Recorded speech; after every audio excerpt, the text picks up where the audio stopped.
നല്ല ടേസ്റ്റി ആയിട്ടുള്ള ഇഫ്താർ സ്നാക്ക് കണ്ടു നോക്കാം. അതിനുവേണ്ടി പാൻ ചൂടായതിലേക്ക് 1 ടേബിൾ സ്പൂൺ വെളിച്ചെണ്ണ ഒഴിച്ചു കൊടുത്തിട്ട് 1 ടേബിൾ സ്പൂൺ ഇഞ്ചി, പച്ചമുളക്, വെളുത്തുള്ളി ചതച്ചതും കൂടെ ചേർത്ത് ഒരു വലിയ സവാള ചെറുതായി കട്ട് ചെയ്തത് 1 ടീസ്പൂൺ ഉപ്പും കൂടെ ചേർത്ത് നല്ലപോലെ വഴറ്റി കൊടുക്കാവുന്നതാണ്. ഇനി ഇതിലേക്ക് മീഡിയം സൈസിലുള്ള ഒരു തക്കാളി ചെറുതായി കട്ട് ചെയ്തതും കൂടെ ചേർത്ത് ഒന്നുകൂടി വഴറ്റിയതിന് ശേഷം 1/2 ടീസ്പൂൺ കുരുമുളക് പൊടി, 1/2 ടീസ്പൂൺ ചിക്കൻ മസാല, കുറച്ച് മല്ലിയില കട്ട് ചെയ്തതും കൂടെ ചേർത്ത് കൊടുത്തിട്ട് നല്ലപോലെ മിക്സാക്കി ഫ്ലെയിം ഓഫാക്കി കൊടുക്കാവുന്നതാണ്.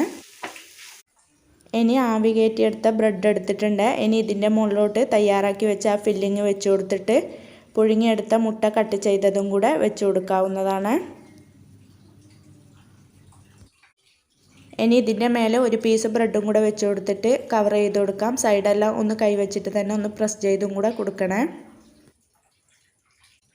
ഇനി ഒരു ബൗളിലേക്ക് 3 മുട്ട പൊട്ടിച്ചതും അല്പം ഉപ്പും അല്പം കുരുമുളക് പൊടിയും ഇനി 1 ടീസ്പൂൺ ചില്ലി ഫ്ലേക്സും കൂടെ ചേർത്ത് കൊടുത്തിട്ട് നല്ലപോലെ ബീറ്റ് ചെയ്തെടുക്കാം.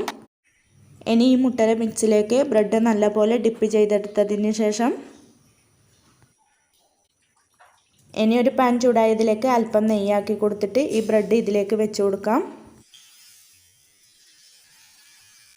ഒരു സൈഡ് മൊരിഞ്ഞ് വന്നാൽ മറിച്ചിട്ടും ഒന്ന് മൊരിപ്പിച്ചെടുക്കാവുന്നതാണ്.